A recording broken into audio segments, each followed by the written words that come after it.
रामायण के बिल्कुल आरंभ में चरित्र की चर्चा है, 16 गुणों की चर्चा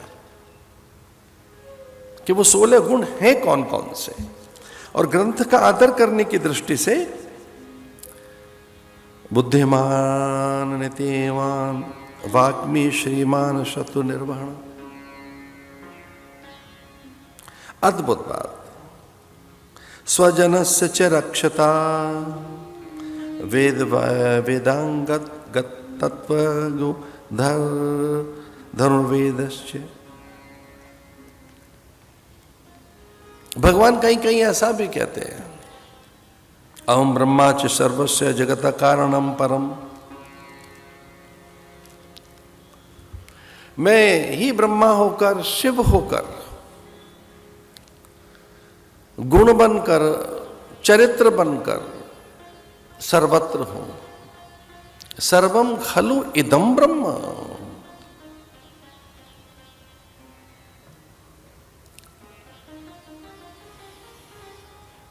तो सबसे उन्नत कोटि की कोई चीज है हमारे पास तो वो चरित्र है।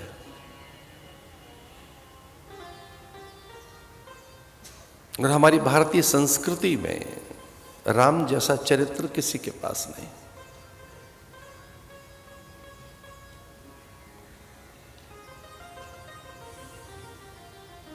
उन जैसे गुण, उन जैसा शील, उन जैसा संयम किन्हीं के पास नहीं।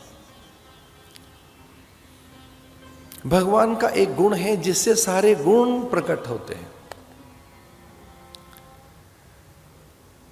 ब्रह्मा जी ने पूछा भगवान से कि कौन सा एक गुण ऐसा है आपका जिसे सारे गुणों को आपने प्रकट किया है। भगवान संकोच में आ गए। ब्रह्मा को समझ आया उनका गुण, वो है शील गुण। शील, ये शील एक ऐसा है, इस गुण से ही भगवान ने सभी गुण प्रकट किए हैं। शील गुण जिसमें विनय है,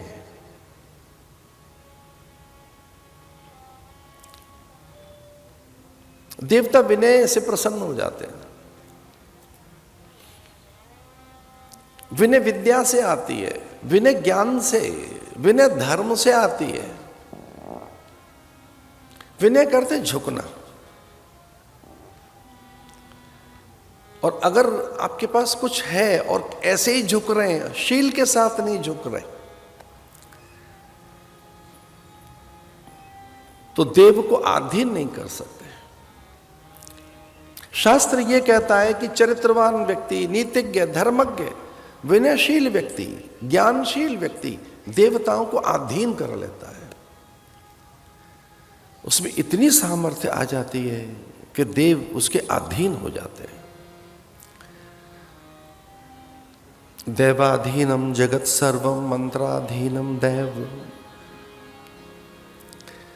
सारा संसार देवताओं के अधीन है, और देवता किसके अधीन है? मंत्रों के। मंत्राधीनम दैव। और मंत्र किसके अधीन है? श्रद्धा के। अद्भुत गुण है शील गुण भगवान का, विनयशीलता। विनय प्रेमवश भई भवानी। प्रस्तर की प्रतिमा बोलने लगी थी सीता के सामने। वो ऐसा कुछ करने भी नहीं गई थे, बस विनय के साथ बैठी वहां। एक दीप रखा, पुष्प रखे,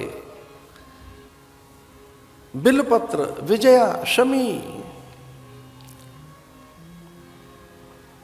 ऐसे ही कुछ मधुर मिष्ठान,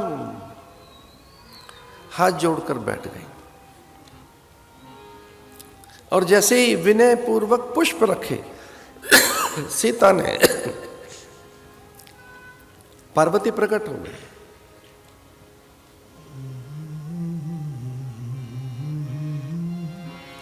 भवानी विनय प्रेम बस है, भवानी हसी मान मूर्ति मुस्काने कसे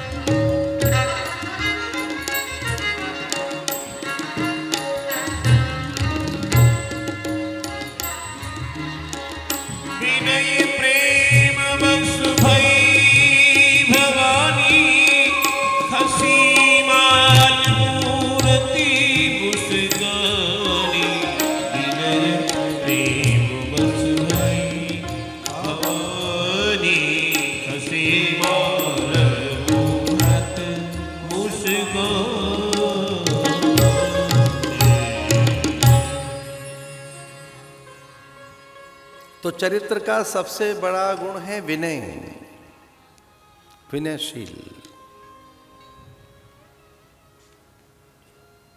तो अगर आपके पास विनय है, विनम्रता है, तो ये बड़ा गुण है।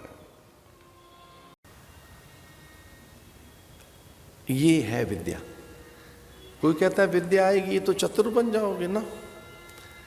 निश्चल, निर्दोष, सहज, स्वाभाविक, नैसर्गिक। विद्या आते ही आप बहुत नैसर्गिक बन जाएंगे। विद्या आपको नैसर्गिक बनाएगी। चातुरता नहीं लाती विद्या।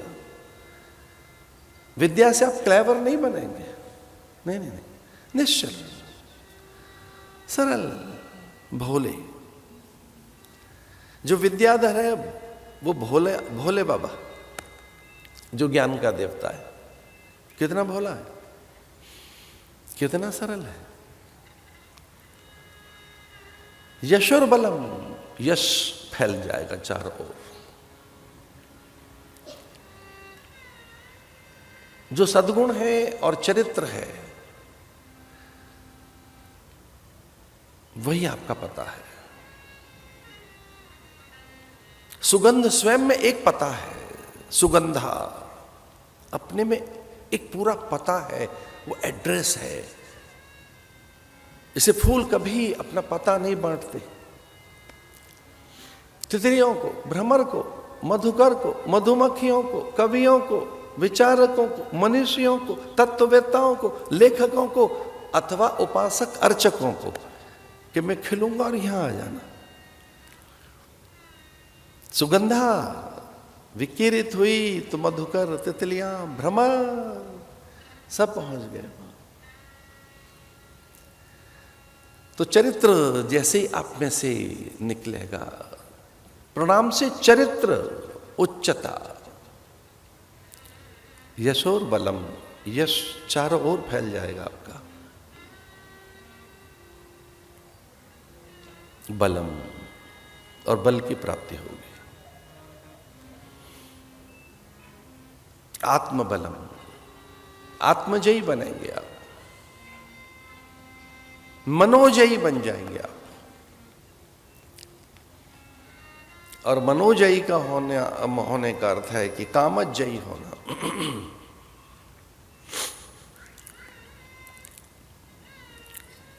कि आप जीत सकेंगे, दुर्गुणों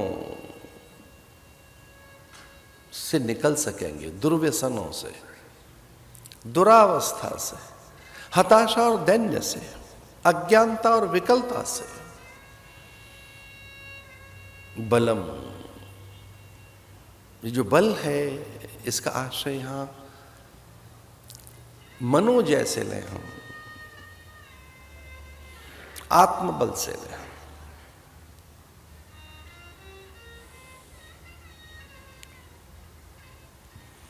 इसलिए कथा के आरंभ में प्रणाम का संस्कार है।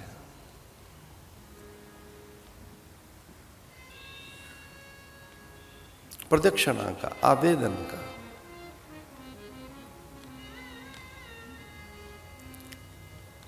वो प्रणाम फिर गुरुजनों को, आचार्य ऋषि मुनियों को, संत बुद्धों को, उपाध्याय अरहंतों को, तीर्थंकरों को। वे प्रणाम फिर परंपरा से आचार्यों को, श्रेष्ठता को।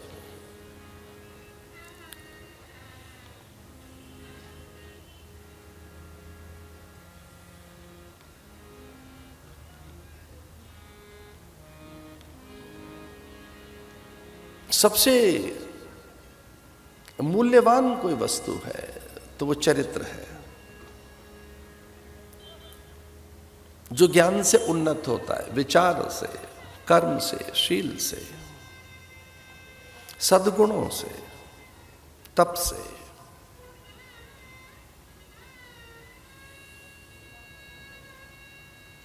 चरित्र बहुत बड़ी संपदा है।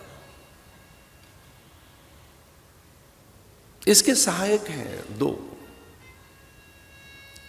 एक है चिंतन, दूसरा है आचरण। चरित्र बड़ी संपदा है। चरित्र पुष्ट होता है चिंतन से। चिंतन माने विचार से, विचार माने संकल्प से। तन्मे मनः शिव संकल्प मस्तु। जिनके पास शुभ संकल्प है, शुभ विचार है, शुभेच्छा है, शुभता है, उनका चरित्र उन्नत होता जाता है। प्रयास ये रहे कि आपका चरित्र उन्नत हो, उत्कृष्ट हो, दिव्य बने, महनीय बने। आपका चरित्र गाथा बन जाए, कथा बन जाए, आपका चरित्र दृष्टांत बन जाए,